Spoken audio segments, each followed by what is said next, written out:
పూరా లోకల్. నేను పేరు తీసుకోను, మీకు అర్థమైంది రాసుకోండి. ఈ కేటీఆర్ కేసీఆర్ హయాంలా జూబ్లీ హిల్స్ క్లబ్లలో విచ్చల విడిగా డ్రగ్స్ సరఫరా అవుతుండే.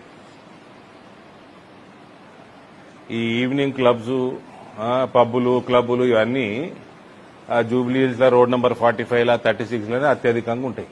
ఇప్పుడు వచ్చే ఏదైతే ఎలక్షన్ వస్తుందో ఆ కాన్స్టిట్యున్సీలనే ఉంటాయి. డ్రగ్స్ సరఫరా అత్యధికంగా ఉంటుండే.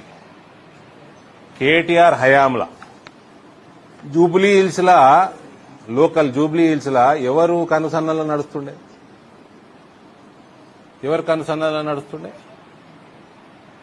తెలియదా?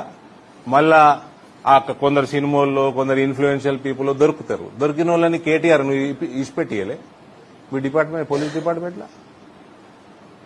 సమాజానికి డ్రగ్స్ అలవాటు చేసే దాంట్లో జూబ్లీ హిల్స్ నాయకుడు, మీ టీఆర్ఎస్ నాయకుడు ఎవరు ఉండే మరి అప్పుడు? ఈయన దొంగ ఓట్లు ఎన్రోల్ చేస్తారు. అవన్నీ ఎన్రోల్మెంట్ మాక్సిమం మీ దాంట్లో ఉంటాయి, మీ అయ్యా హయాంలోనే.